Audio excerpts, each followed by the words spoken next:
शमशून का जन्म ईश्वर का वरदान। बहुत समय पहले इज़राइल के लोगों पर फिलिस्तीनी अत्याचार कर रहे थे। उसी समय मनोह नामक एक व्यक्ति और उसकी पत्नी बहुत दुखी रहते थे, क्योंकि उनके कोई संतान नहीं थी। एक दिन प्रभु का दूत उनकी पत्नी के सामने प्रकट हुआ और बोला, तेरे गर्भ से एक पुत्र उत्पन्न होगा। वो जन्म से ही परमेश्वर का नाज़ीर होगा। उसके सिर पर कभी उस तरह नहीं चलाना, क्योंकि वही इज़राइल को फिलिस्तीनियों के हाथ से छुड़ाएगा। कुछ वर्षों बाद वही बालक जन्मा। उसका नाम रखा गया शमशोन। उसमें असाधारण शक्ति थी, ईश्वर की शक्ति। शमशोन की वीरता। जब वो बड़ा हुआ, शमशोन ने अकेले ही सिंह को अपने हाथों से फाड़ दिया और हजारों दुश्मनों को गधे के जबड़े की हड्डी से मार गिराया। लोग उसे परमेश्वर का योद्धा कहते थे, पर उसके भीतर एक कमजोरी थी, स्त्रियों के प्रति आकर्षण, और यही कमजोरी उसकी सबसे बड़ी हार बन गई। दलीला का प्रवेश। फिलिस्तीनियों के शासकों को शमशोन से डर लगने लगा। उन्होंने एक सुंदर स्त्री को चुना, दलीला।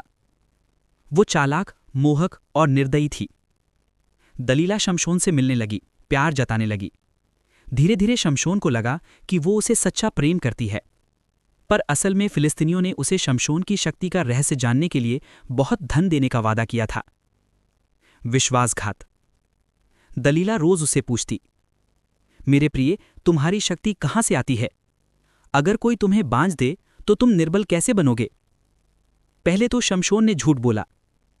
कभी कहा अगर मुझे ताज़ा रस्सियों से बांधा जाए, कभी कहा अगर मेरे बालों को जाल में बुना जाए, लेकिन हर बार वो बच निकलता।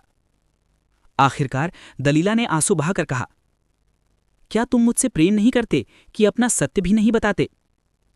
शमशोन उसके प्रेम के छल में फंस गया और बोला, मेरे सिर के बाल कभी नहीं कटे, क्योंकि मैं जन्म से परमेश्वर का नाज़ीर हूं। अगर मेरे बाल कट जाएं तो मेरी शक्ति मुझसे चली जाएगी। बालों का कटना और पतन। उस रात शमशोन उसकी गोद में सो गया। दलीला ने एक नौकर को बुलाया और धीरे धीरे उसके 7 बालों की लटें काट डाली। फिलिस्तीनी सैनिक अंदर आए और अब की बार शमशोन बिल्कुल कमजोर था। वे उसे पकड़ ले गए, उसकी आंखें निकाल दी और उसे कैदी बना लिया। अंतिम बदला। शमशोन को मंदिर में बांधकर सब उसका मजाक उड़ाने लगे। उसके बाल धीरे धीरे फिर से बढ़ने लगे थे।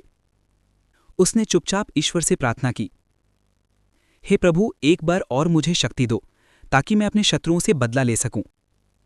उसने दोनों खंभों को पकड़ा जो मंदिर को संभाले थे। पूरी ताकत से उन्हें हिला दिया। मंदिर ढह गया और हजारों फिलिस्तीनी उस